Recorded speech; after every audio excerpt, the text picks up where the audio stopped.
الشيطان الرجيم بسم الله الرحمن الرحيم إذ قال الله يا عيسى إني متوفيك ورافعك إلي ومطهرك من الذين كفروا وجاعل الذين اتبعوك فوق الذين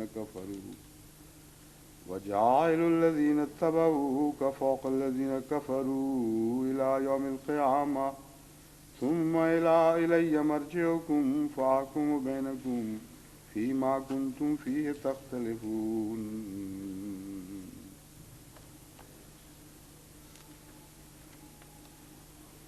The translation from the translation of Mauritius Sahib. This is Mauritius Sahib? Malghulam Farid.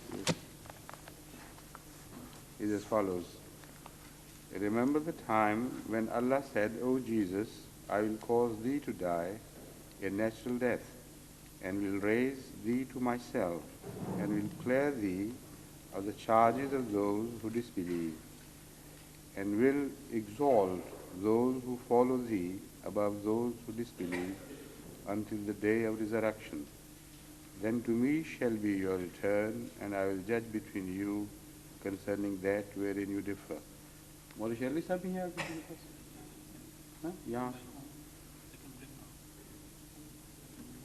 हाँ वो एक मुआ मेरे वो था हाँ.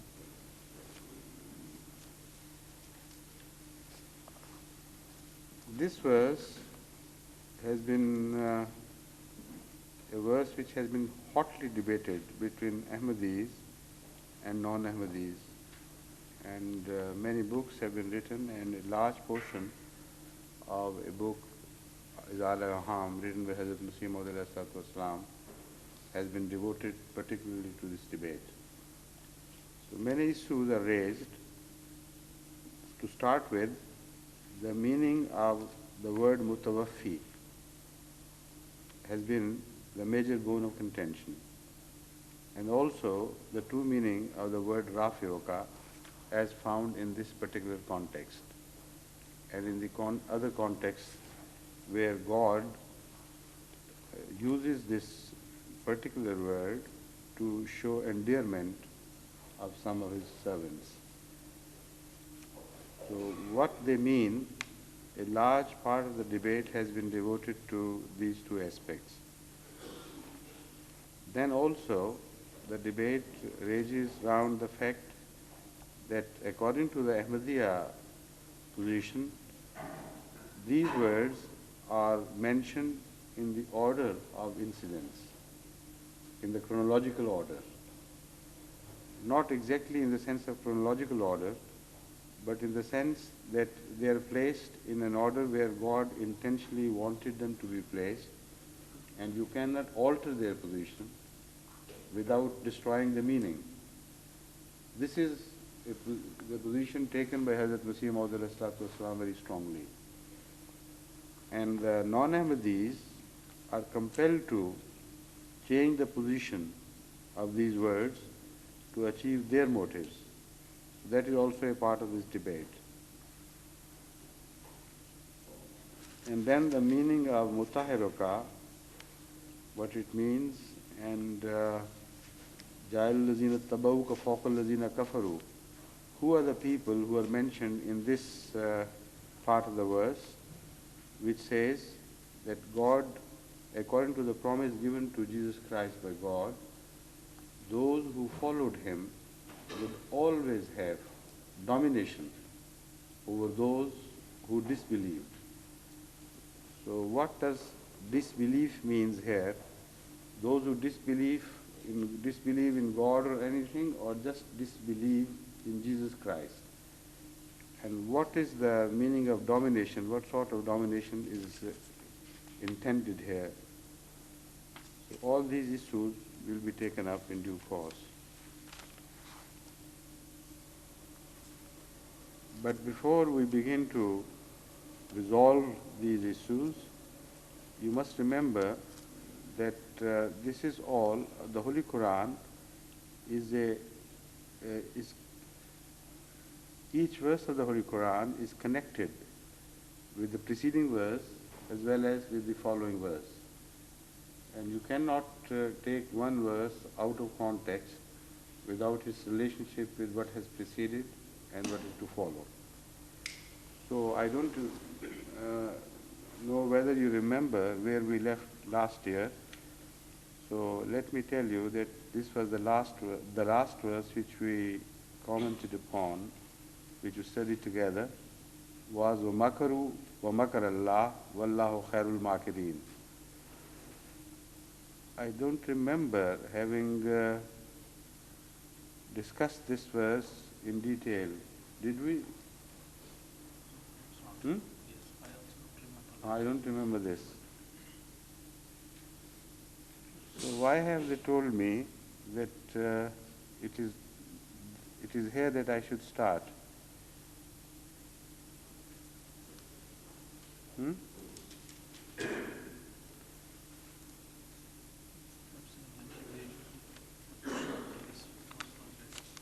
Can't? Maybe in a general way the portion was read to this stage and generally explained. No, but we must be correct. Let me, if it is a mistake, then we should rectify it now.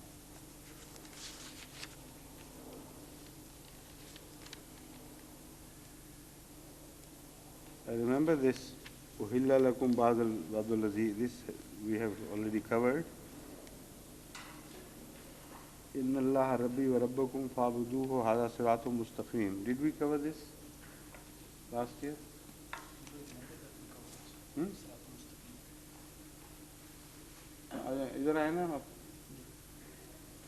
Tell me, who told you that we were to start this morning from here? Is Qala Allahu Ya Isa, that is the 56th verse.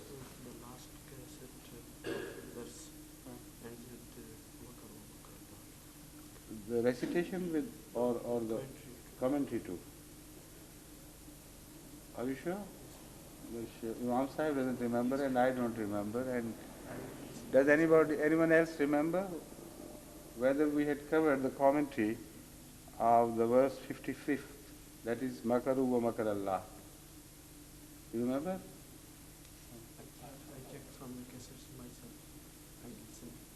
I see, you heard yourself? Yes. I see. Okay.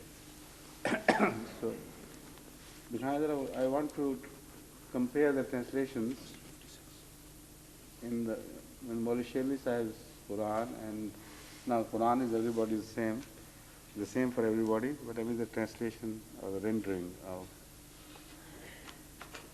the Holy Quran into English. According to Hazrat Maulvi Sherli Sahib, the rendering should be, when Allah said, O Jesus, I will cause thee to die a natural death, and will exalt thee to myself, and will clear thee from the charges of those who disbelieve, and will place those who follow thee above those who disbelieve until the day of resurrection. Then to me shall be your return, and I will judge between you concerning that wherein you differ. This is the same exactly. So let's start taking up the issues as I raise them in the same order. I'll take them one after the other.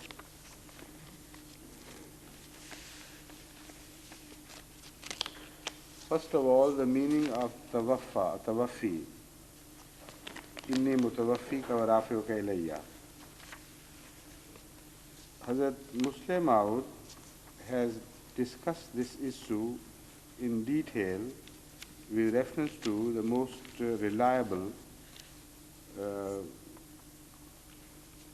commentator, the most reliable books on lexicography of the Holy Quran, like Imam Raghib and some others, and also with reference to the translations suggested by the great books on lexicography, like Lisanul Arab, etc. Aqrabul Mawarid also has been mentioned by him, and also Kashaf out of the books of commentary, and mostly he refers to aqrab and mufradat. All that has been already taken up in this regard, I don't want to repeat. So I will tell you as a gist to remind you of what has been already discussed in Tafsir Kabir, the first volume, pages 250, from 250, let me see, I'll tell you exactly.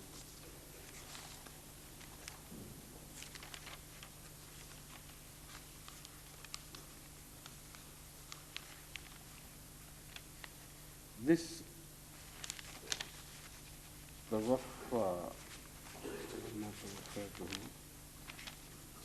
this has been discussed in Tafsir Kabir by Hazrat Muslim Maud in volume first on pages 271, 272 and then 361.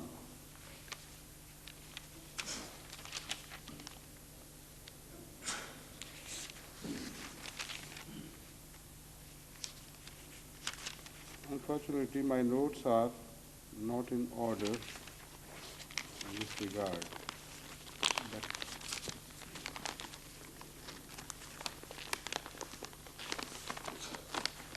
So I better give you an idea of what has been referred to. According to Mufradat, for instance,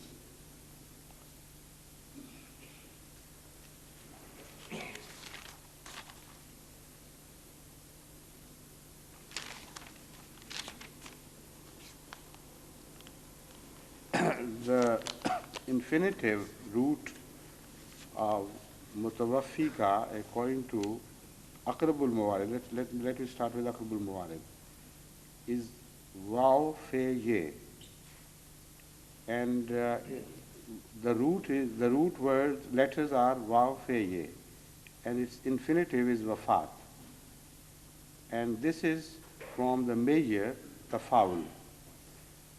The meaning of the word wafat, according to Aqrab, is death. Tawaffa means to cause death.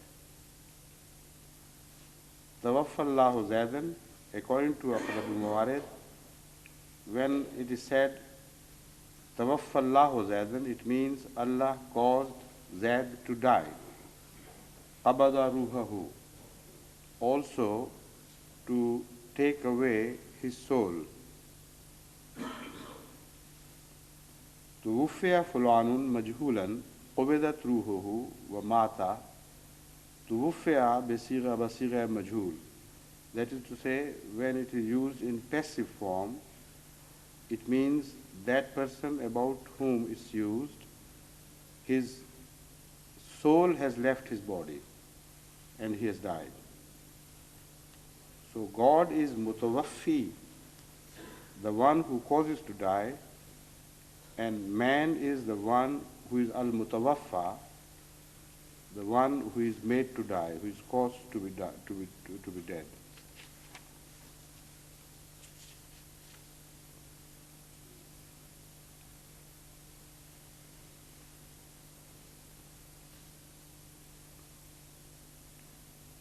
According to kulli maqamus, ofa fulanan haqqahu wa waffahu wa afahu fastafahu wa tawaffahu wal wafatul al mautu wa tawaffahu Allah qabaza ruhahu. Ofa fulanan haqqahu wa waffahu, it means somebody who gave someone all that was due to him. Wa waffahu, and gave him fully, completely. But this is not the major tawaffa. So it should not be confused. When you say tawaffahu, that only means death. It doesn't mean to give something completely and fully. It means al-mautu. Wa tawaffahu Allahu qabada ruhahu. When you say God has caused him to caused somebody's tawaffi, which means God has taken away his soul. This is according to Qamus. And according to Kulliyat Abil Baqa wal Fi'lu min al Wafat, again the infinitive of Tawaffa here as applied to Jesus Christ is from Wafat, which means death and nothing else.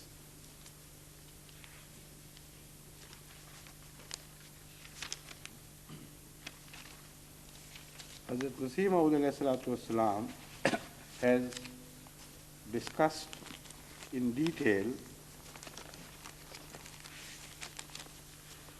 the various meanings related to these three letters, Waw, Fe, Ye, and how they have been in different inflections used in Arabic. Hazrat Masih Maud has covered this in many pages, covering about 100 pages of Izal-e-Roham. So it is not possible to translate all that Hazrat Masih Maud has written regarding the word Tawafi. But one thing I must remind you, that Hazrat Masih Maud has thrown a challenge which has so far not been accepted by any of his opponents and will never be accepted by anyone, because that is a challenge which has no loophole for the enemy to use. According to Hazrat Masih Maud, and he has covered all the major works of Hadith and all the other books on lexicography and tafasir, etc. According to him, he took a lot of pain in making a research so wide that he could make a claim that never in Arabic this word has been used in any other sense. So that means he must have gone through immense and a great number of books, and he must have employed his attention to this particular research for a very long period. Otherwise, he could not have come out with such positive determination that this word is used only in this sense and in no other sense. So according to Hazrat Masih Maud, the final analysis is that when the mayor is tawaffa, tafaul, and when God is the one who uses this mayor in application to a human being, man, in such a case, we can only mean two things. Number one, it means death and nothing but death. And number two, withdrawing of soul temporarily, which means sleep. Hazrat Masih Maud starts with the results of his study of the Holy Quran and says that the Holy Quran uses it in 25 places. He mentions those 25 places and gives a list of all the surahs where this has been mentioned, including this debatable usage in Aale-Imraan. So in excluding this, it will be 24 places where this word tawaffa has been mentioned in the Holy Quran. And according to the list, Surah Nisa, verse 4, Aale-Imraan, verse 4, Sajda, verse 21, Nisa 5, Mu'min 24, An-Nahl 14, An-Nahl 14, Baqarah 2, An'am 7, Araf 8, Araf 9, Al-Anfal 10, Yunus 11, Muhammad 26, Yunus 11, Yusuf 13, Rad 13, Mu'min 24, Nahl 14, Hajj 17, Zumar 24.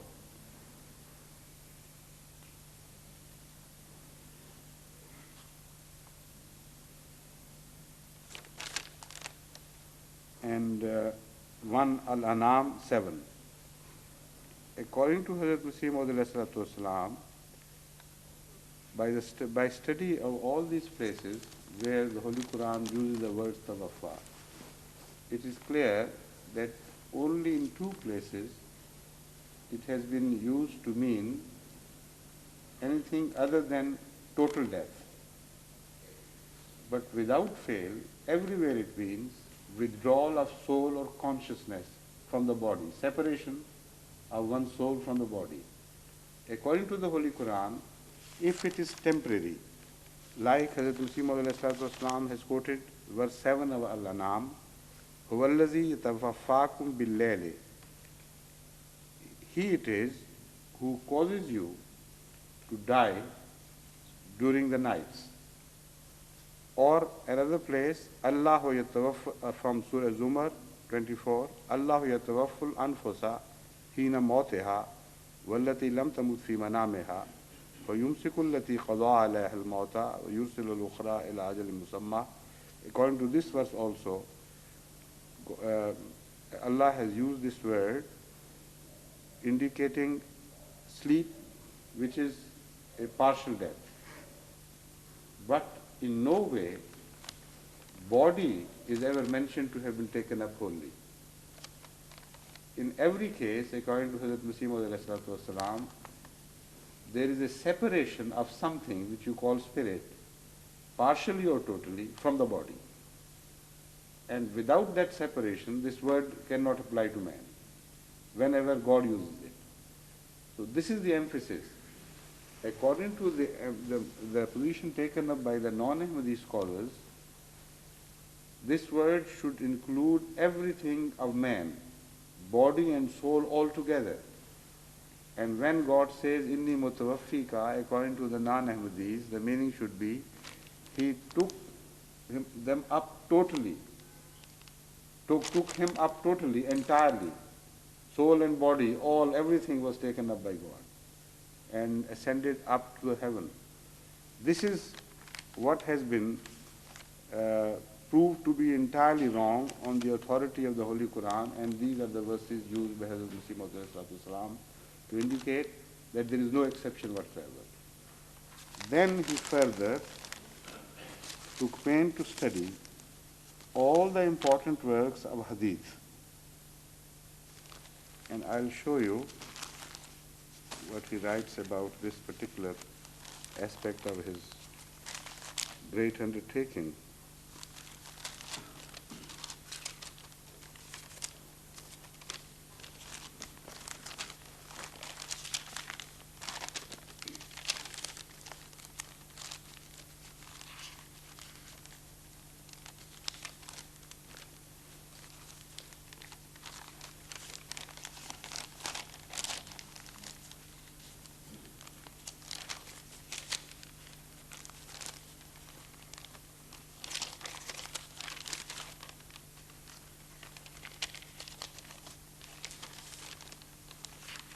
Just a moment, it will take me a little time to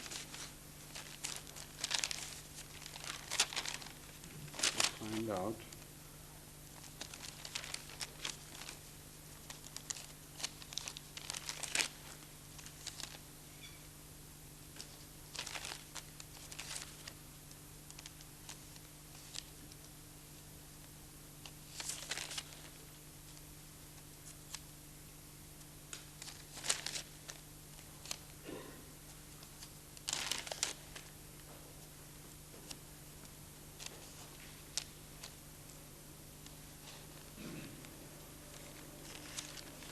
Now this is what Hazrat Mirza Tahir Ahmad writes about.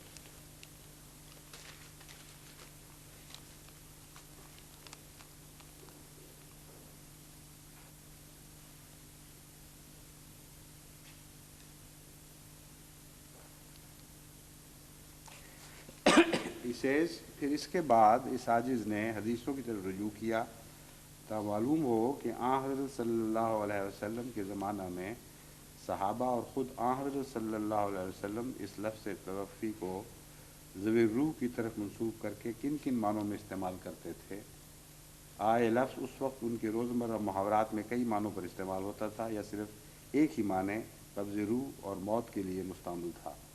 तो इस तहक़ीक़ के लिए मुझे बड़ी मेहनत करनी पड़ी। The meaning of this is that after my research into the books of lexicography in depth and in detail, then I turned to the books of traditions.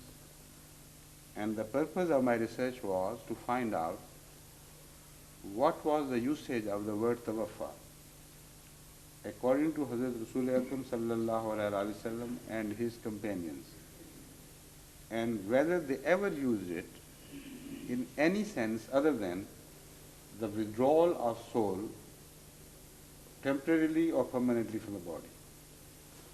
So for this research, he says, so इस तहकीकात के लिए मुझे बड़ी मेहनत करनी पड़ी.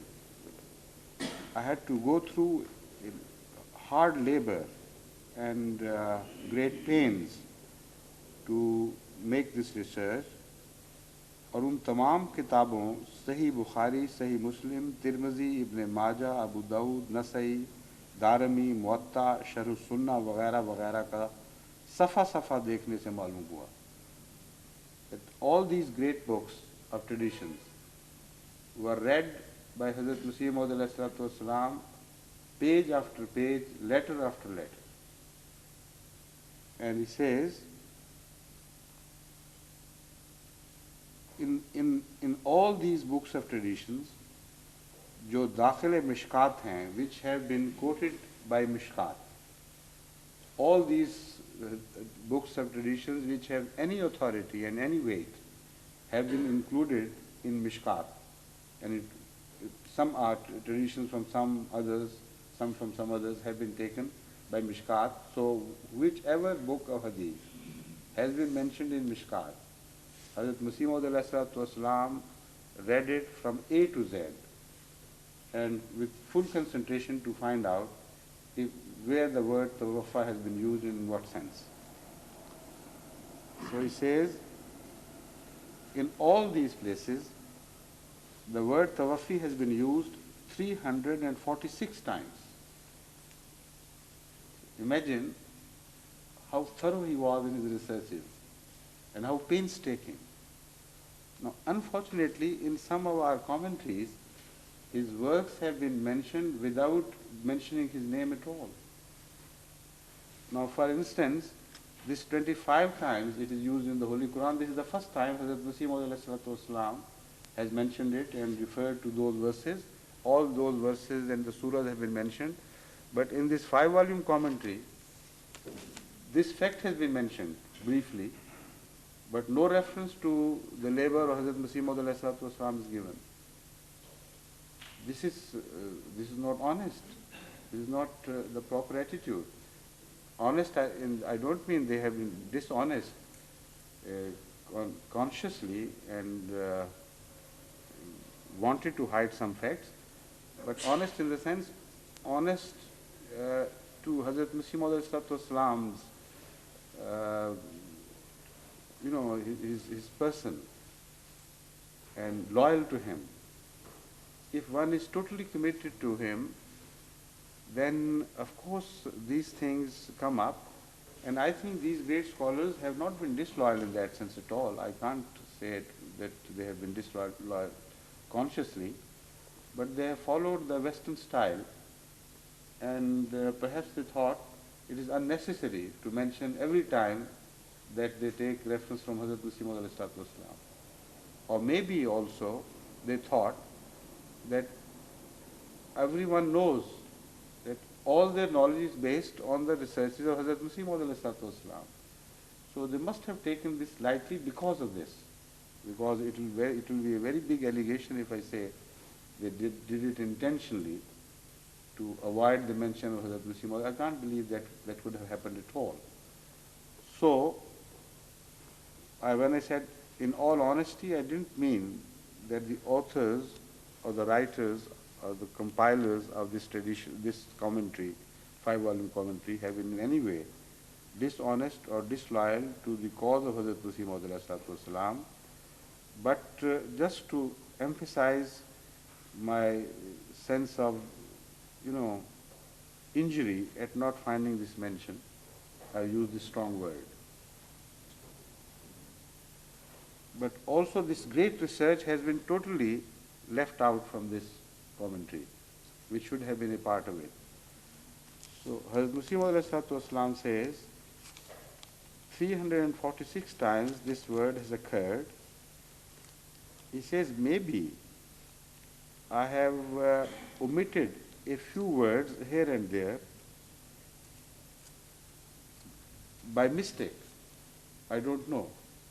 But this I can assure you, that of all these books, I read them letter after letter.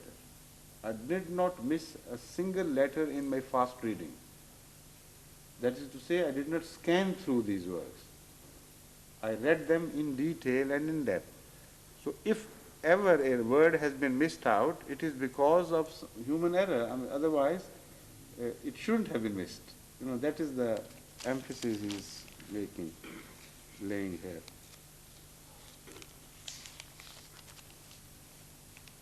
Now, the result of this research is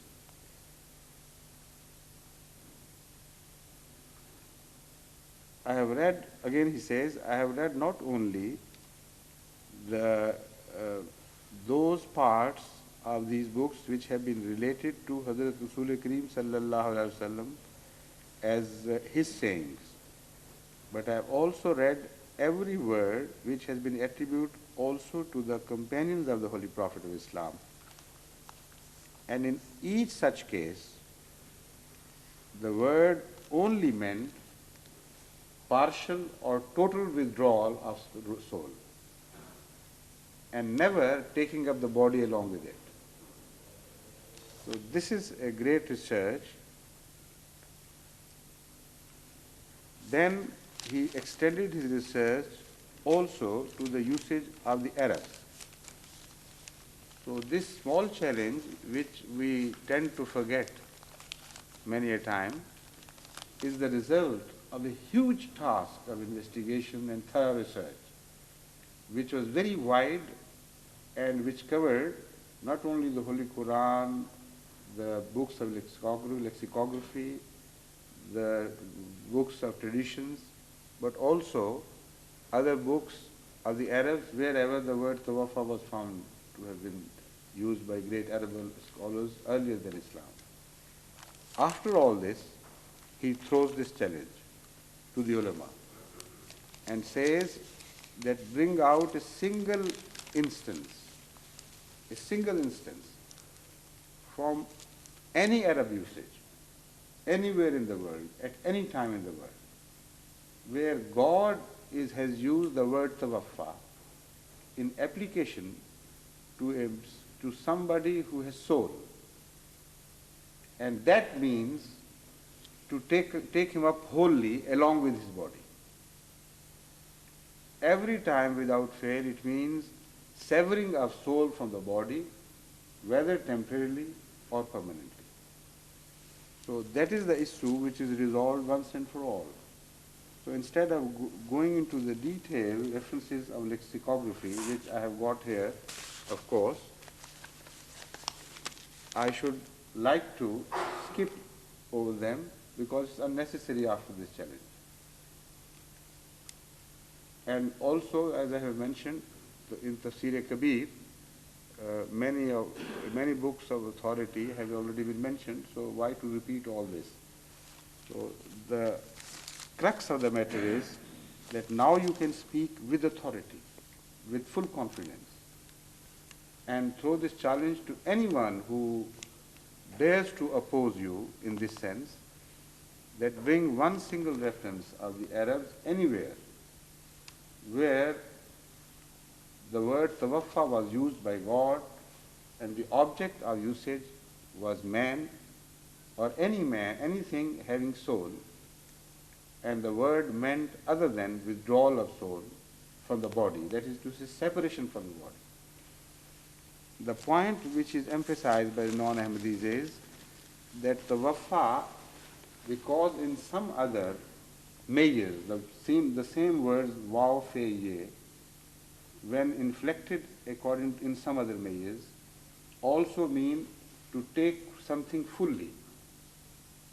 So So here also it should be understood to be that, but not in this measure, not when God is the subject and the man is the object. This is the point which must be clarified. Hazrat Masih Maud ﷺ has also mentioned in Rizal al-Aham the difference between the word maut and wafat. And that also shows the depth of his researches and the minute study with which he has gone into the subject. I found nowhere else this difference mentioned in any other book. Only Hazrat Masih Maud ﷺ has brought this out for the first time, I understand. He says, maybe some other scholars have mentioned it because my coverage of the books is not 1,000 times as wide as Hazrat Masih Maud ﷺ's. But to my knowledge, it is Hazrat Masih Maud ﷺ for the first time who has mentioned this difference. He says the word maut is applicable to everything, even those who have no soul. And also it covers and applies such animals who have souls, but whose souls die along with the body or are not preserved. So the word tawaffa has that special distinction. God uses it only in application to man and never in application to animals, because the animal souls are not preserved and the soul of man is preserved. So Hazrat Masih Maud ﷺ explains further that the root of this word, the roots of this word also have the meaning of to preserve, to keep. So when God says tawaffa, it is said tawaffallahu fulanan, it means God has taken up his soul and has kept that soul with him. So that is the meaning of the word tawaffa. And the body does not come into picture at all. So this is a very beautiful distinction which when you scan the horizon of the usage of the word maut and tawaffa, you'll find that it's applicable and it's true, and also you'll find that this is for the first time that we begin to see the difference of usages between the two things. You will never say an animal got wafat, You'll always say man has died, and there you'll use the word wafat, but never to the animals.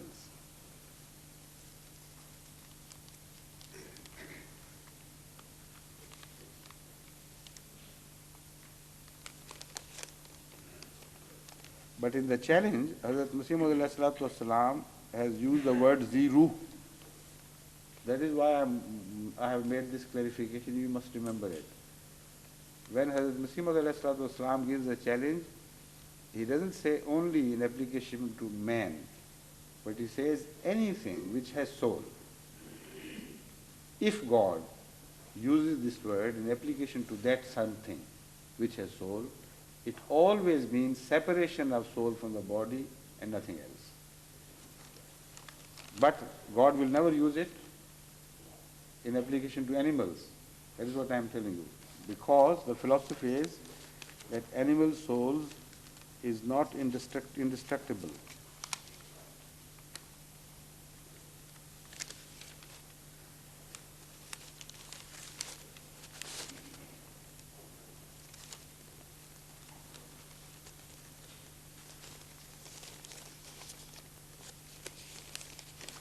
Now the second most important word in this verse is rafi'uka. Rafa means to raise something, to raise someone. And this is a word which contains both the meanings. Raising something bodily as well as raising something or someone in spirit and to elevate his position.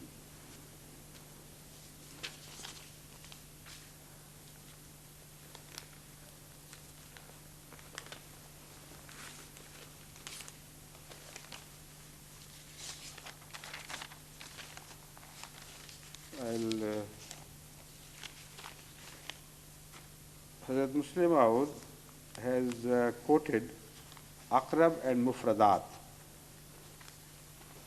Rafahu rafan ziddu wada'ahu. According to Aqrab, Rafa is the opposite of to put down. So anything which is opposite to put down is to be raised.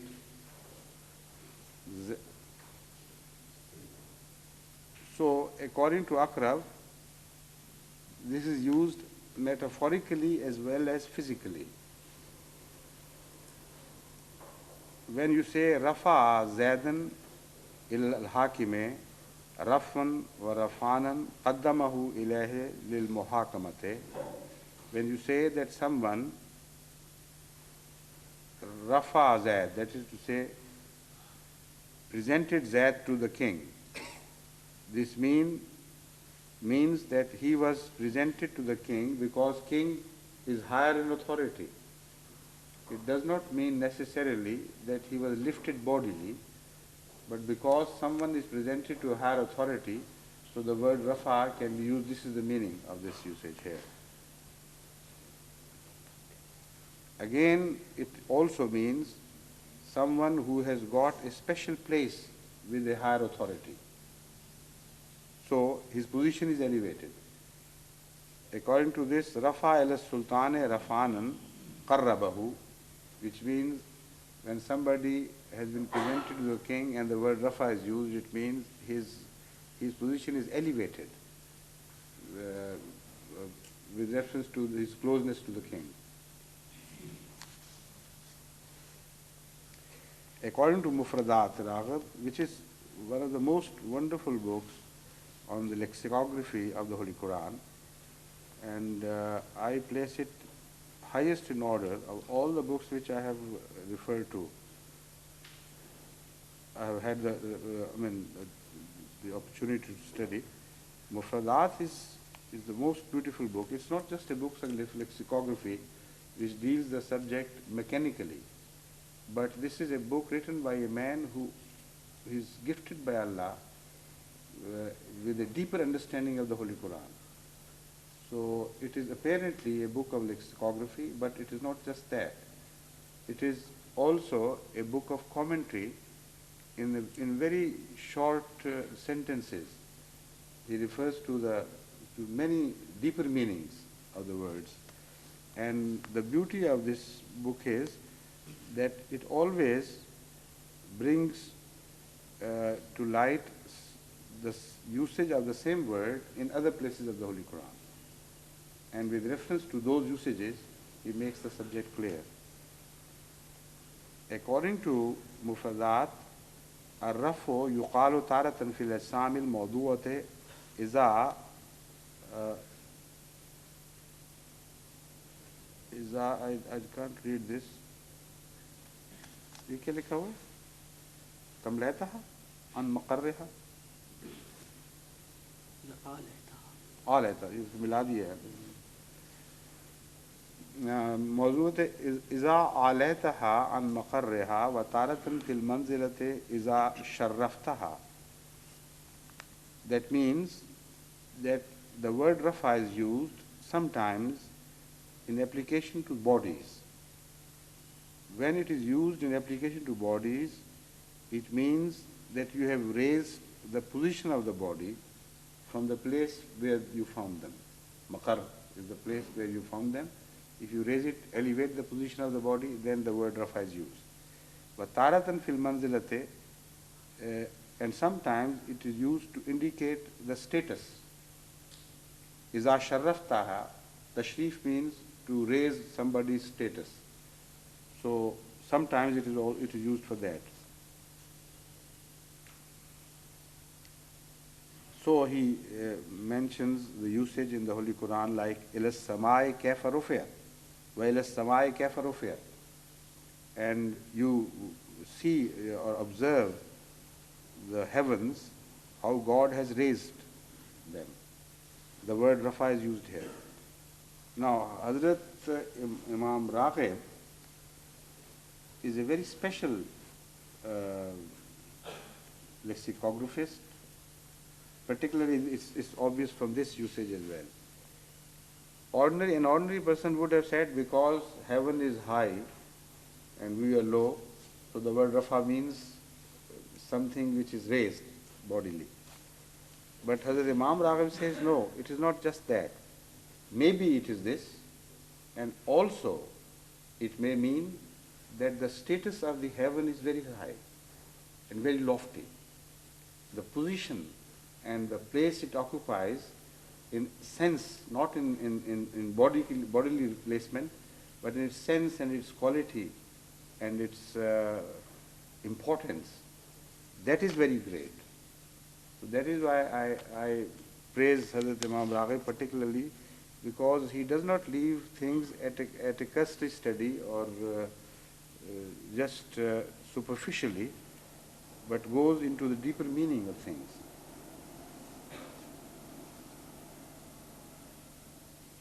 So according to his words, Isharatun ila mana ilal manaine ila ighla'i makanihi, or ila, it should be ila, ila'i makanihi wa ila ma khussa bihi min al fadilati wa sharfil manzilati. This is what I have already explained.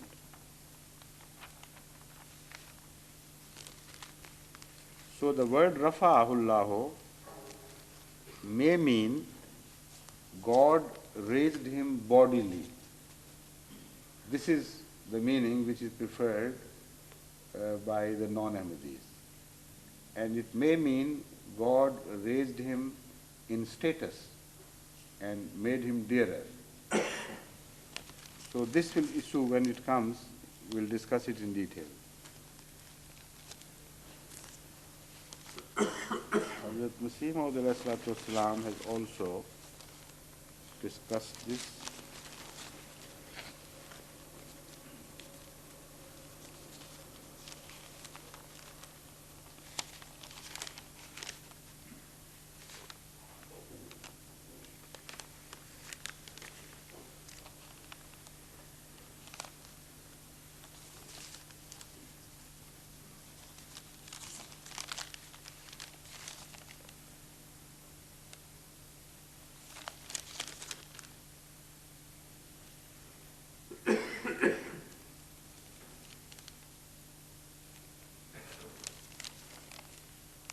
Hazrat Masih Maud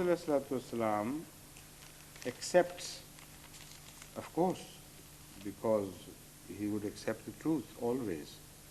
He accepts that the word Rafa, when applied to anything, may mean both the lifting of something bodily and the lifting of something in status. But in this particular instance, according to Hazrat Masih Maud, bodily lifting, the meaning, we cannot translate it in the sense of the bodily lifting, because the context defies this attempt. And when I'll discuss this verse in detail, then I'll explain why the context defies the usage of this word in bodily sense.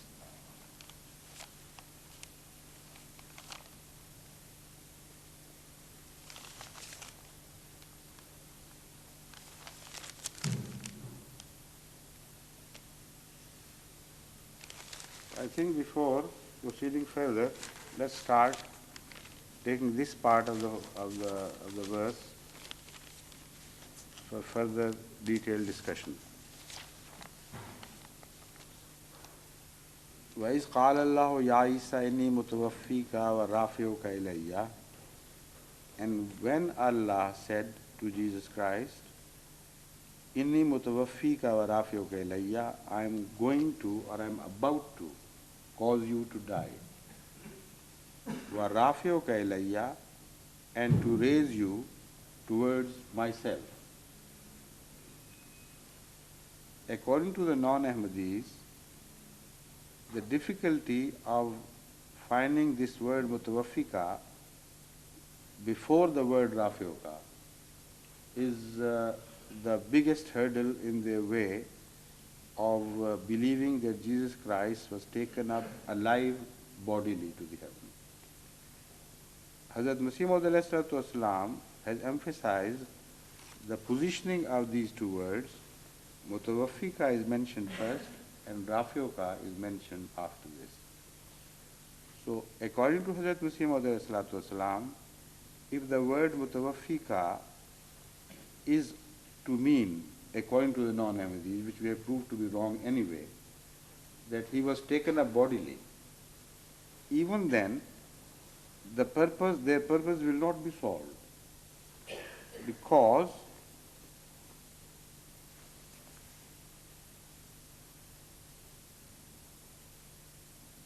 I'm sorry, that argument is used in another verse, where Jesus Christ in himself himself admits that فَلَمَّا تَوَفَّيْتَنِي كُنْتَ أَنْتَ رَقِيبَ عَلَيْهِمْ. There this argument is used by Hazrat Masih Maud. Here it is different. First of all, Hazrat Masih Maud says, totally and categorically the word mutawaffika cannot be translated in any sense other than separation of the spirit from the body. So when the non-Ahmadis emphasize the point that at least sleep you admit is the second meaning, where partial separation of soul is effected from the body, then why you insisted that the death and the total death must be taken to mean by this verse? Hazrat Masih Maud says, whatever you choose, your purpose will not be served. Because if you mean this, if you take this verse to mean that God said, "O Jesus, I will cause you to sleep," because there is no third meaning available, either death or sleep, then the meaning would be, the promise is, "O Jesus, I will first cause thee to sleep, وَرَافِعُكَ إِلَيَّ," and then lift you bodily. So the question is that, is that what they believe? First Jesus' cause was put to sleep by God and then he was lifted? Then he will never die, because no mention of death is found afterwards. Ila yawmil qiyamah, after the word ila yawmil qiyamah, thumma ilayya marji'ukum fa'ahkumu bainakum fima kuntum fihi takhtalifun. From first to last, the only place where possible death is mentioned is here. So because non-Ahmadis know their weakness, they do not insist on this. I mean, those who are knowledgeable among them. So to wriggle out of this difficulty, they always take the position, or mostly take the position, that the words are not in proper order. And mutawaffika should have been placed after rafi'uka ilayya. Hazrat Masih Maud has spoken in detail on this subject and says that it is an insult and affront to God to claim that Allah did not know where to place his words when he spoke on a subject. So this is unacceptable anyway. Secondly, wherever you place, it will be very difficult. You simply cannot place it anywhere until the end of this verse. Because when you say Rafiuka ilayya, it should be first.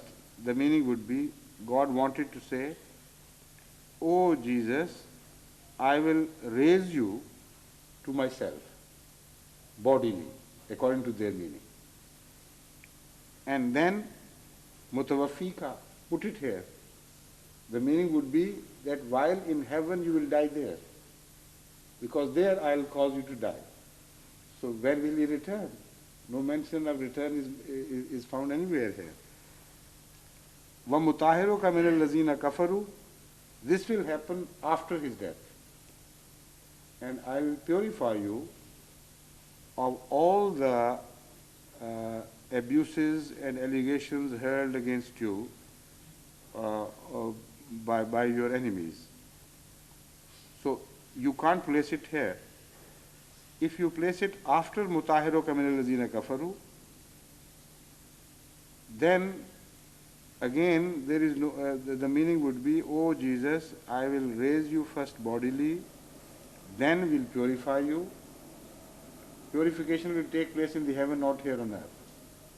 And then I will cause you to die, again in the heaven. So if you push it further back, after Yawm al-Qiyamah, the meaning then would be, من الذين كفروا وجعلوا الذين اتبعوك فوق الذين كفروا إلى يوم القيامة ومتوفيك. Then the death will place after Yawm al-Qiyamah. So Hazrat Masih Maud emphasizes that if you change the order, then there is no place where you can fit the word again. In between no other two words, this can be fitted, because it will lead you to further difficulties, unless you also add to the wording of the Holy Quran and say that the verse should be completed by the word unziloka. Or what is the word used by Hazrat Masih Maud? Let me see. Tanzil unazziluka or what?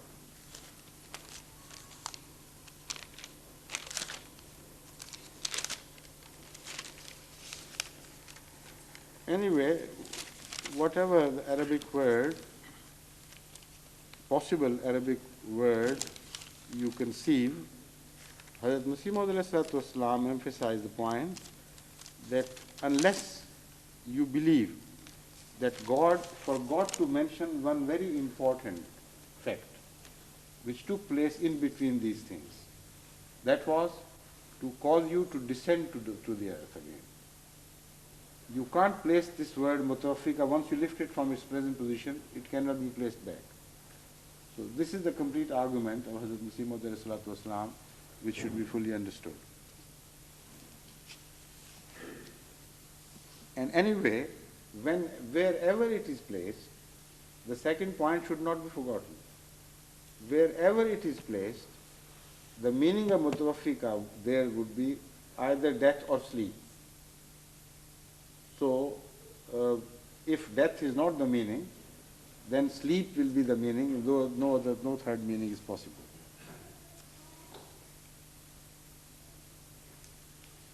So, Rafi'uka ilayya, according to Hazrat Masih Maud can only mean here in this context, I'll lift you in status, I'll elevate your status, I'll make you dear to me, I'll bring you closer to myself. And the argument of Hazrat Masih Maud is that although the word rafa is used in application to things sometimes to mean physical lifting, or lifting is a very, very confusing word, because all around the world it can be used to indicate different directions. But according to what the human beings generally understand, the word lifting means to take it from a place, and with reference to that place, you remove it in a direction which you think at that time is the high direction. So with this explanation, let's understand what it means here. According to Hazrat Masih Maud, it may mean that physical usage. But if the place to which you are lifting is also physical and material, not otherwise. Now, if God had used وَرَافِعُكَ إِلَى السَّمَاءِ according to Hazrat Masih Maud, then this meaning could be possible. But neither here nor in the other reference where Allah says وَرَفَعَ بَلْ رَفَعَهُ اللَّهُ إِلَيْهِ, God speaks of lifting Jesus Christ to some place in the heaven, some definite material place in the heaven, occupied by the four-dimensional world. But God says that God would lift Jesus Christ. Here the promise is that I would lift thee, ilayya, towards myself. Now where is God? This is the point raised by Hazrat Mirza Tahir Ahmad. If God were to be a physical entity, a material entity, then the meaning this meaning could be applicable or unconceivable, that the body of Jesus is lifted to a place where God exists materially in the four-dimensional world. But when God says ilayya here and ilahi in the other context, not mentioning the heaven, bodily heavens, but him himself, then there can be no meaning other than the spiritual lifting. This is the second challenge of Hazrat Mirza Tahir Ahmad. Now, according to the Holy Quran, God is everywhere. According to the Holy Quran, "Ainama tawallu fathamma wajhullah," which in whichever direction you turn, you will find God. Then Allahu nuru samawati wal ard. God is the light of the heaven and the earth. Wasi'a kursiyuhu samawati wal ard. And so on and so forth. There are so many references in the Holy Quran which positively make it clear that God is to be found everywhere. There is no one place in the heaven and earth which can be mentioned to be the place of physical occupation of God. That is not possible.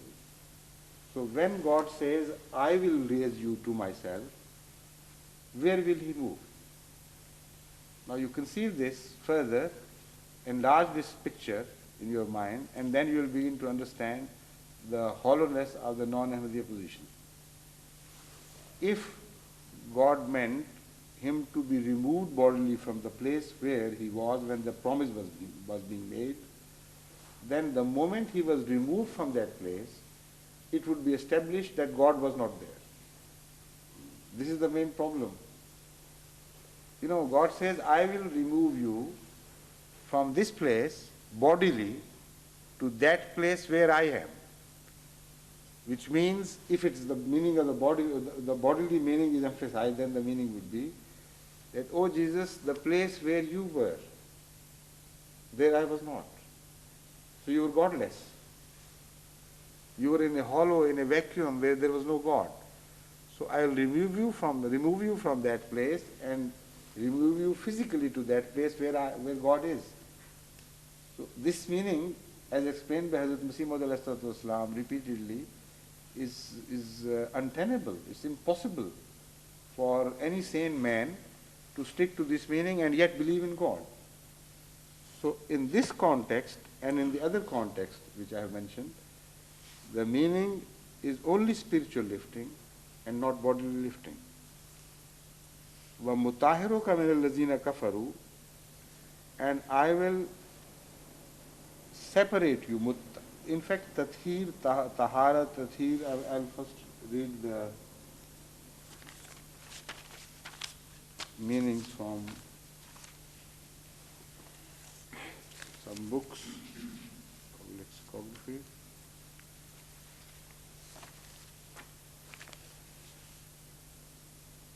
The word tahara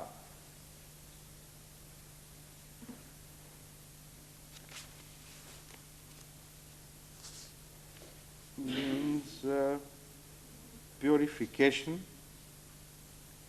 of body, cleanliness or cleansing of body, purification of body, purification of soul, purification of mind, according to Imam Rabi.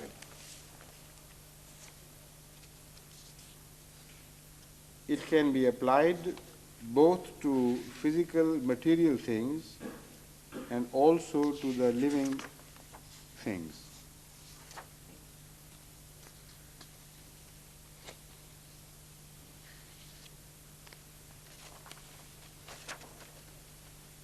It also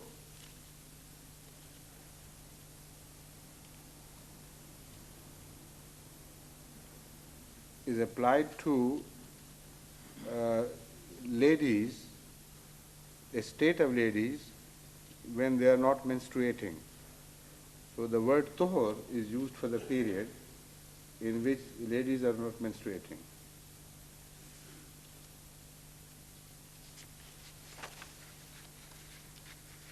And also the word tuhur, tahar, the three-lettered word tohe re, is used for taking bath. The word tahar or tahir or tahara yutahiro in all its forms and in all its measures can mean both transitive, not all its measures, but in the first measure it can mean both intransitive and transitive. For instance, when you use the word tahir, it means the one who is pure, and also it means the one who purifies.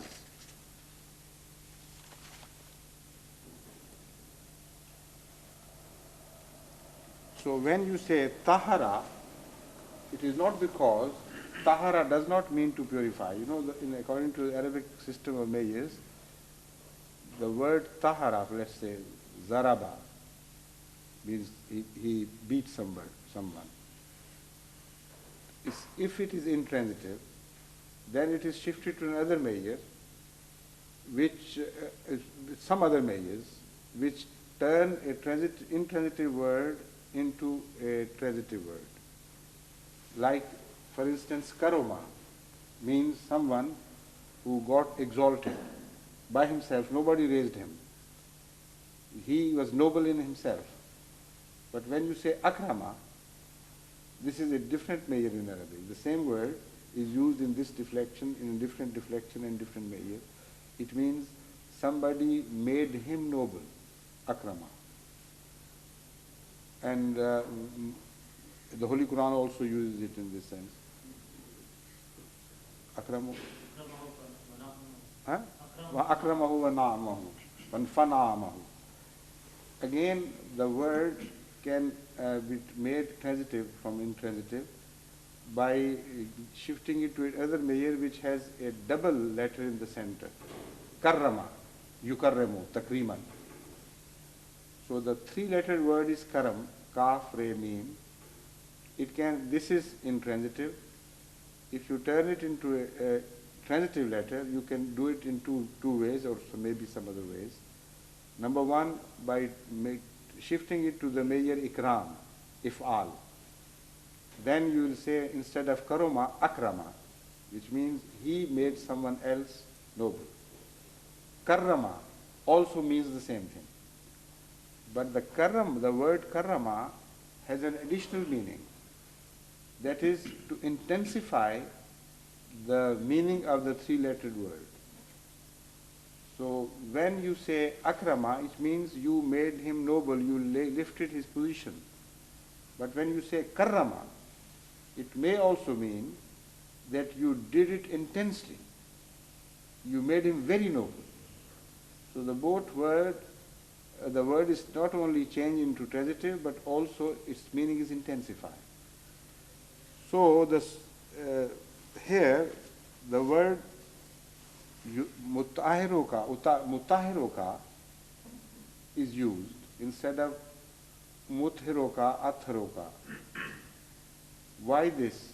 According to the scholars, this is not because the word tahir was not transitive, so it was turned into transitive, but because the emphasis was to purify him intensely. So the word mutahiroka means, O Jesus, I will purify you intensely. Now the word intensely also means I will apply this word tuhur to you in every sense of the word.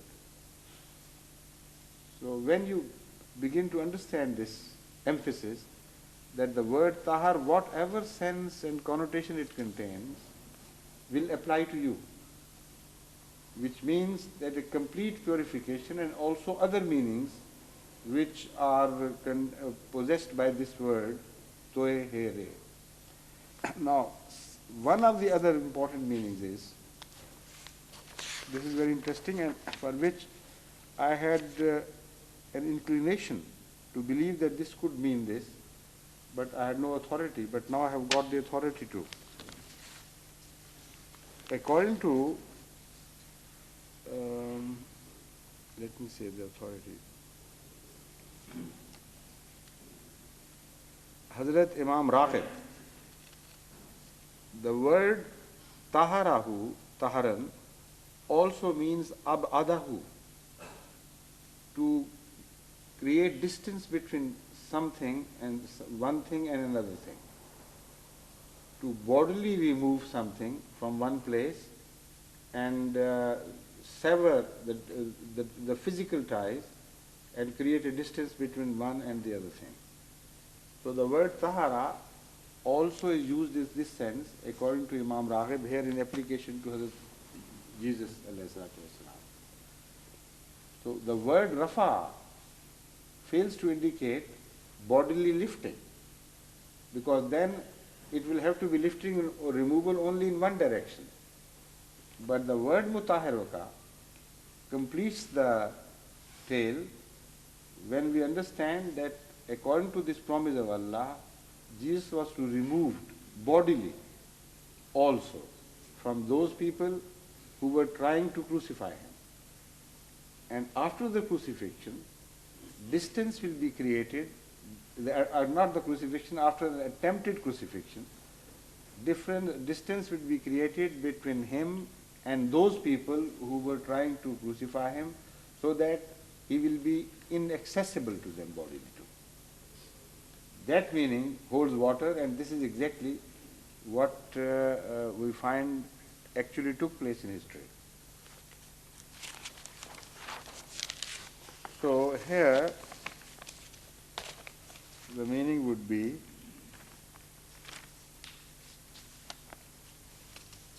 Rafiuka ilayya wa mutahiruka min allazina kafaru, and I will purify you from all the charges they lay against you of all sorts, number one. Number two, according to Imam Raghib, mutahiruka min allazina kafaru, I will see to it that no character, bad character of those who oppose you will be in you. You will not possess any character which is bad, which is possessed by your opponents. So purification from them means all their bad points will be shared by them themselves, and nobody will be able to say that here is Jesus Christ, who also has that bad habit, which is depicted by the Jews or his enemies. So purification, that complete purification in this sense as well, that you will have no similarity whatsoever with the evil features or bad features of your enemies. That also is the meaning emphasized by Hazrat Imam Raghib. So that is why I say he is a very great scholar, highly to be respected very deeply and highly for all that he has done in the service of the Quran. Then the third meaning, which also is emphasized by, which is mentioned to be possible by Hazrat Imam Raghib, is that Jesus from then on will migrate. Now, it is possible that Hazrat Imam Raghib himself believed that Jesus was lifted bodily to the heaven. I cannot rule it out. But the question is, he wanted to find a window for Jesus Christ from which he could leave that place and go to some other place. That window was not offered to him by the word Rafiuka. If that opening had been made according to Imam Raghib by Rafiuka, there he should have emphasized this. So he used this word mutahiruka, and there we agree with him.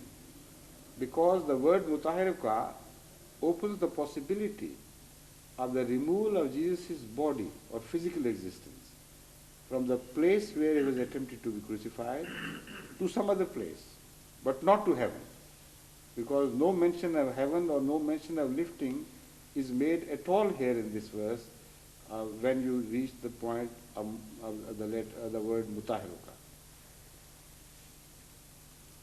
So the meaning would be, O Jesus, I will cause you to die, and I will also raise your status towards me, not your body towards me.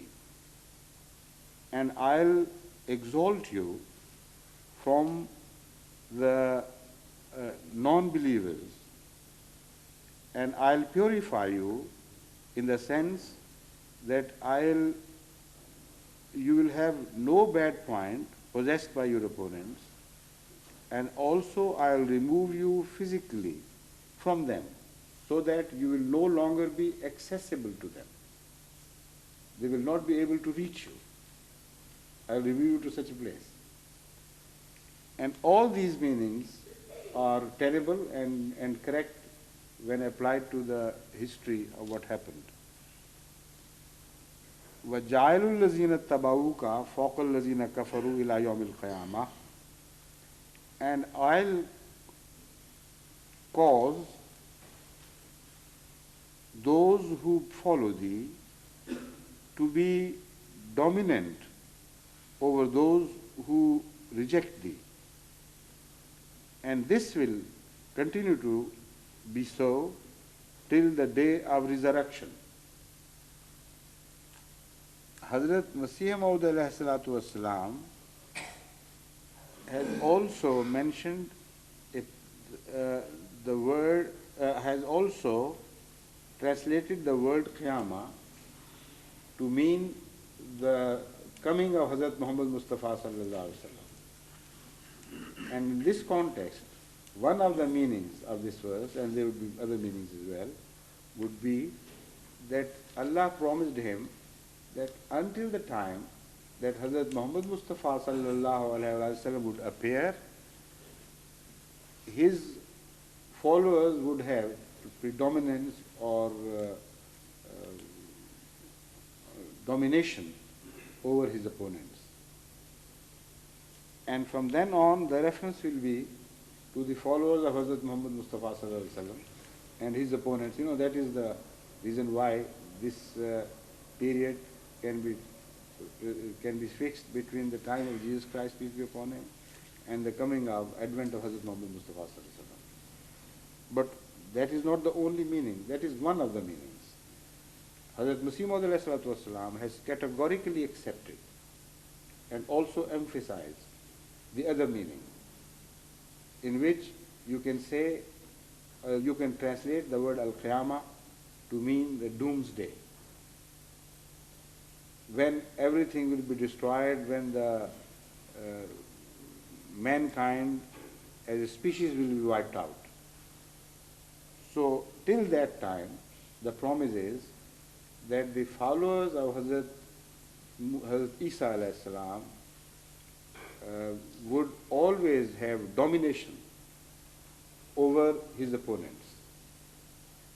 Now this is a verse which has been particularly taken up by Hazrat Khalifatul-Masih IV, and he mentions that God has opened his heart to this whole ruku, particularly with regard to this verse, in a manner that meanings have dawned upon him of all the verses in the containing this ruku, particularly this one, with which he has given himself his supremacy over all the opponents of Islam. So with the help of only this ruku, and particularly this verse, Hazrat Khalifatul-Masih IV claims that he is so well armed to defend Islam against all the opponents of Islam that for this he was used Sharah Sadr. God has opened up my heart and my mind to this, And I know it is impossible for any enemy to attack Islam from anywhere. And anywhere, while I will not be able to defend it from the armament provided to me in this ruku. That is the claim of Hazrat Khalifatul-Masih IV. But unfortunately, he could not elaborate himself. This claim is found in one of his notes of commentaries. So I wondered what he meant. And what I discovered, and as a possibility, I am going to share with you. He also mentions that this is a great prophecy. And of course it is a great prophecy. But we should understand how this prophecy got unrolled, then we'll begin to see what happened. The whole history of mankind, or from the time when Jesus Christ was attempted to be crucified to the time of the day of judgment or the day of the doomsday, the total destruction on earth, is mentioned in this short claim. Now, if you apply this claim to the early history of the Christians, then this claim does not seem to hold good, in the sense that in the early part of Hazrat Isa ﷺ's life, he was overpowered by the Jews. So that means the period of this promise will begin from the time of his migration, which means that from the time of his migration, wherever he will go, his followers will have ascendancy over the others. Now, when you begin to enter that era, then other difficulties appear before you. Number one, after the time of crucifixion, the world of Christianity got split into two major parts. Number one, where Jesus himself was. That is unknown to those people whom he had left. Only he had made a general promise that I will leave you and go to the lost sheep of Israel. Whether they understood the full meaning of this promise or not, well, we don't know. But in the backlight of history, we know what he meant was that he would migrate towards those people where earlier Israelites had migrated. Now, this is quite clear. So let's try to understand what this verse means in application to that period from then on. The difficulties which we will face would be, there were no Jews apparently. The Jews, the sort of Jews we understand to be in Judea at the time of his claims. But the fact is that there were Jews. The fact is that this fact has been proved by some latest researches, that Afghanistan was Jewish, and also the tribes settled in Kashmir were Jewish in nature. Not all of the people living in Kashmir were Jewish, but certainly in the valley of Kashmir, a large number of population belonged to the Jewish stock. So there the promise has been kept, has been fulfilled with such totality that no trace of Jews is left after Jesus Christ convinced them of his truth, and God gave him such complete domination that this itself became a problem for the historians. If Jesus had been there, if Jesus had passed through Afghanistan and went over to Kashmir, then the question facing us would be, and of course if they were Jews, why do we not find traces of those Jews afterwards? Where have they gone? That shows that they were completely assimilated, totally assimilated by his message. So that promise was fulfilled, not only fulfilled, but with such completion, in such consummate manner that nothing of the Jews was left in the history from then on. But this is not possible, because according to the Holy Quran we read also that Jews will remain, part of the Jews will remain in opposition to Jesus Christ till Yawm al-Qiyamah. So the domination is not mentioned to be so complete as we see. So there must be some flaws in our study of history. We must discover if still there are Jews in those parts of the world where the first 10 tribes of Israel had migrated. This is the issue which came to my mind for further study. Now, I have not been able to discover any living Jews so far in Kashmir, that is the valley of Kashmir. Maybe there are. But I certainly know there still are Jews of the Afghan stock in Afghanistan who claim to be belonging to the same old stock of Israelites. And in fact, this is not known to the people generally, but once during my visit to Peshawar, when I investigated, I found out that there are 4 big Jewish houses in Afghanistan which control the entire finances of Afghanistan. And their names are the same old, their traditions are the same old Jewish traditions, but they are Pathans.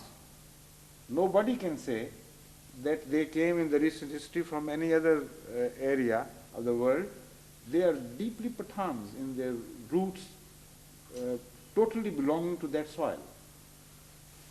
So also we read the reference in the book Among the Dervishes, which has been published here in England some years ago by Oxford University Press, in which an Oxford scholar was sent to Afghanistan to study the ways of dervishes' lives, those who belong to Sufi sects, mystic sects, etc., particularly those who are called, who style themselves as dervishes, the beggars in the path of Allah.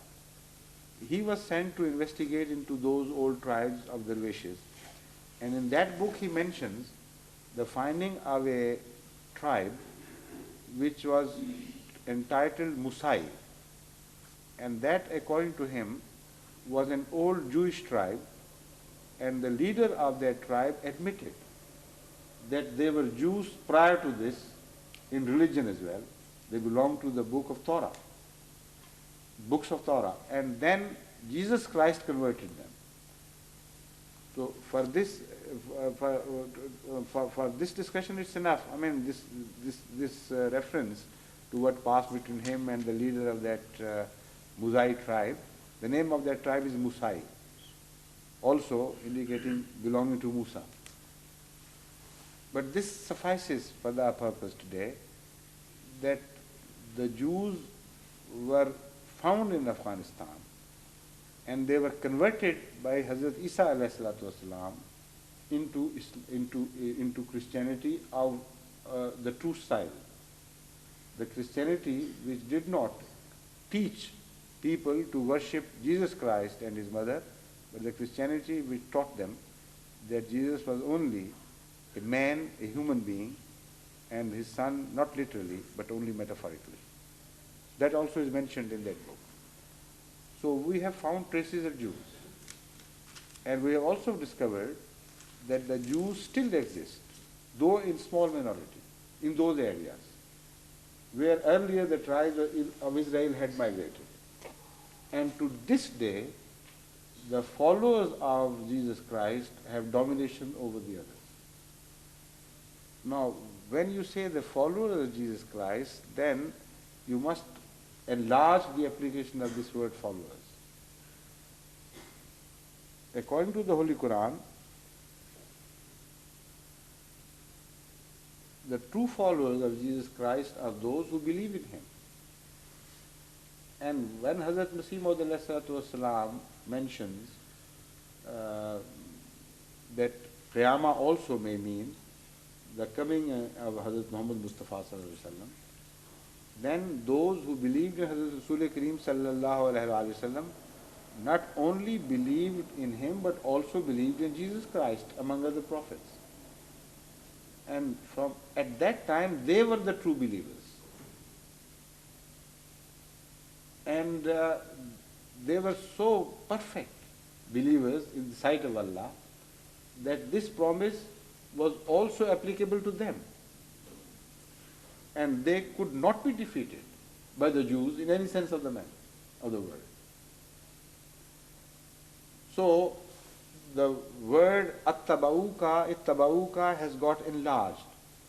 Now two adherents of two big religions fall under the category of ittabauka: the Christians and the Muslims. Now, in the light of this, we face some other problems. The fact is that although in the earlier history of Islam, we do not find a single incident where the Muslims encountered hostilities from the Jews and the Jews dominated over the Muslims. Never before, until the creation of Israel. So why suddenly the history has changed? Why this promise, which we found fulfilled totally over the previous 1300 years of Islamic history, is suddenly inapplicable or seems to have been withdrawn? The fact is that Messiah again appeared, and the Muslims who rejected him walked out of the domain of this promise. And from then on, this promise was not applicable to them. This is something which must be borne by Ahmadis, in Ahmadis' minds, because otherwise you will not be able to explain this rare thing, that the Holy Quran is true in the sense that history bears it to be true. What happened later on was not created by Hazrat Muhammad Mustafa Sallallahu Alaihi Wasallam, but what was revealed to him was proved to be correct and absolutely right with reference to the history which followed, except for this dilemma, this exception, that for the last 40, 50 years, how many years? 40 years, roughly 40 years, the whole rules of the game seem to have changed. Now, every time, unfortunately, the Muslims encounter the Jews, they are defeated. Only partial victory can be attributed to the time of that Egyptian martyred, Anwar Sadat, yes. Except for that short phase, which also the fruits of that labor were deprived largely because of the interference of Christians, etc. But generally, this is the pattern of history we discover in the recent years. That whenever the Muslims encounter hostilities from the Jews, or they initiate, if it can be said, hostility towards Jews, they are defeated, and roundly defeated. Now, the Holy Quran cannot be wrong. It is impossible. So the only plausible explanation is that something has happened, that in the sight of God, they are no longer followers of Jesus. And now you understand that it is really impossible that to deny Jesus in its true form, in the latter appearance, is actually to deny, is tantamount to deny the true Jesus of the first type, or the first era, the first period. You cannot separate Messiah from Messiah. If Hazrat Masih Maud was true and right, and he was true and right, then denial of Masih Maud, I mean to say, is tantamount to the denial of first Messiah as well. And that is what we have seen. And again, this promise has now got a new dimension applicable to Ahmadis. And for this, I find proof in one of the revelations of Hazrat Masih Maud. So whatever I am telling you is based on revelation. It is not just my own inferences. Hazrat Masih Maud was addressed by God in the words, Freemason musallat nahi kiye jayenge. Freemasons will not be imposed. While the fact is that Freemasonry is actually imposed on the whole world. The promise meant that they will not be imposed upon you and your followers, because that will be contradictory to the promise of the Holy Quran, that the true followers of Messiah would always have ascendancy over the rejectors of Messiah.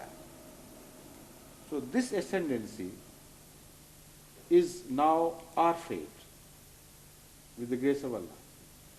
And this ascendancy is also visible in our encounters with the non-Ahmadi Muslims. They are overwhelmingly, in number, they are overwhelmingly bigger and larger and more powerful than we are. More powerful, in fact, not only in numbers, but in every sense of the word. But in every encounter with the non-Ahmadis, with the grace of Allah, their intentions have been totally frustrated, and they have failed to defeat us. Even nowadays in Pakistan, apparently though they have the domination, domination in superiority of number, in strength, in the government, in politics, and everything. But the encounter is to destroy Ahmadiyya. That is the issue. So that the Ahmadis fail to spread and they become smaller and smaller. This is the issue at hand. And when you keep this clearly in mind, then you know what the meaning of this verse is. That they will, every effort on their part, despite having all the odds in their favor and against the Ahmadis, will end up in total frustration, and they will not be able to cause harm to Ahmadiyyat in the real terms. So with the grace of Allah, even today in Pakistan we are spreading. They also claim, and every day, every other day, you find some statements of the ulama published in newspapers. I'm sorry, I'll finish it here. That we have converted some Ahmadis from here and some Ahmadis from there. Now, whenever I investigate as to what was the nature of those conversions, the result of our investigations are as follows. Number one, first of all, their claims are exaggerated to a degree that when they say 30 Ahmadis became Muslims, so-called Muslims, at the hands of some Maulana, the number is found out to be 3 or 2 or 1. And the 30 is just the exaggerated, inflated figure.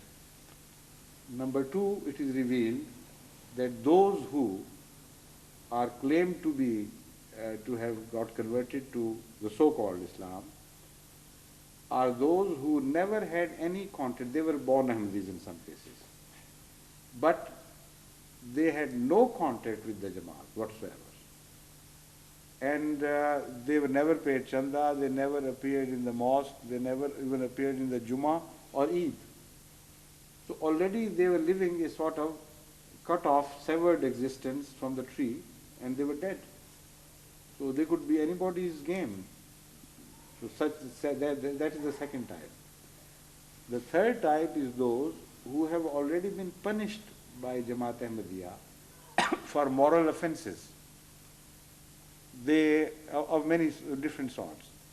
Some have been already excommunicated by the Jamaat. You have no connection with us. And then they declare it in the paper that, you see, we have become Muslims, and then they are garlanded and treated with sweetmeat and things. And there is another type of those where the father was Ahmadi and he remained Ahmadi, but the mother was a non-Ahmadi and who had always brought up her children to be non-Ahmadis. So in this particular situation, she found it of advantage to declare that she and her children had no ties with the Jamaat so that they could gain worldly advantages. But as far as the Jamaat is concerned, those children were never Ahmadis. So these are the other gains.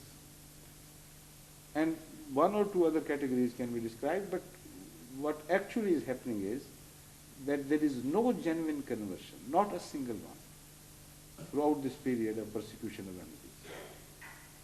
On the other hand, if you study the quality of those who become Ahmadis, they become Ahmadis and they are so ill-treated that sometimes they are disowned by their own parents. They are excommunicated by the whole town and the whole family. They are beaten up mercilessly by their parents. And then still they stick to Ahmadiyya and they openly declare that Ahmadiyya is true.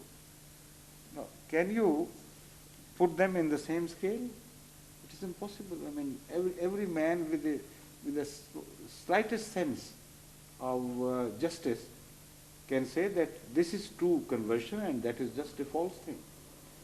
In this over-domineering atmosphere and political and persecution and the persecution at the hands of the government and the mullahs all alike, and Ahmadis are murdered, who dares declare himself to be an Ahmadi unless he is deeply convinced? While when the odds are in their favor, the likelihood is that everyone should start becoming a non-Ahmadi for the sake of being garlanded and for the sake of gaining worldly gains, when it is just for him to ask, just to say that he is non-Ahmadi, and he will be received with all honors and dignities and everything by the non-Ahmadi society. Despite the Ahmadiyya is putting up a consolidated and adamant defense against all these approaches. So this is the true domination. This is how the promise of Allah is maintained and fulfilled, that whatever the circumstances, whatever the odds be against you, God will not permit your enemies to gain domination over you. It does not deny the possibility of physical domination and persecution and killing. Because in the first phase of the Messiahhood also, this was the meaning, real meaning of this domination. Because we know even after Jesus Christ had migrated. Now I'm coming to the first part of the world. When I said, remember in the earlier this afternoon, I said that from the time of migration, the world of Christianity was split into two parts. The one world where Jesus Christ had migrated, the other world which he had left behind.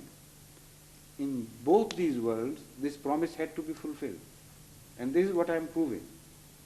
In the light of its application to the history of Ahmadiyya community, now we understand it better how it must have applied to that part of the Jewish world from where Jesus had migrated and where the believers in Jesus Christ were still overwhelmed in every way and were small and weak and were still persecuted.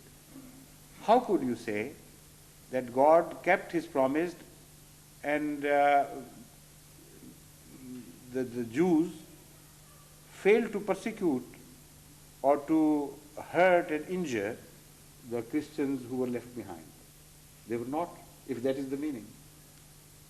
They were continued to be persecuted by those who rejected him. And here, the rank and file was joined by the Roman Empire, by the Romans, with the Jews. So God doesn't say you will have domination over the Jews. God says you will have domination over those who reject you. So that means that in that world which had been abandoned by Jesus Christ physically, in that world of encounter of Christianity with the non-believers was expanding world. To begin with, this conflict remained limited in Judea. Later on, it advanced into Roman Empire. And of course Judea was also a part of Roman Empire. I mean, it advanced into European part of the Roman Empire and other eastern parts. And Christianity continued to be weak politically and materially, and Christianity continued to be persecuted very severely. So where was the promise of God that I'll give domination to those who follow thee over those who reject thee? Now you begin to understand in application to the Ahmadiyya history of this promise. The promise means that God will cause their efforts to be totally frustrated. They will not be able to win their purpose and their objectives. And you will continue to grow from strength to strength, despite the odds being against you. And this promise we find fulfilled throughout the history of early Christianity. There was not a single day dawning upon Christ's followers where, because of this persecution, they found themselves weaker and smaller in number than before. Despite everything, it went on growing. So the promise of domination was kept and is still kept by God in every sense of the word. But only this promise has shifted in its application to those who believe not only in the first Jesus Christ, but also in the second coming of Jesus Christ. So I think something of that nature must have dawned upon Hazrat Khalifatul-Masih IV when he made this very tall and very important claim that God has armed him with something with which he can fight the whole world in favor of Islam and against the other faiths. This is history understood in the light of what I have said, which arms every Ahmadi with that, that potent weapon with which he can fight every other person, because history will stand in his favor.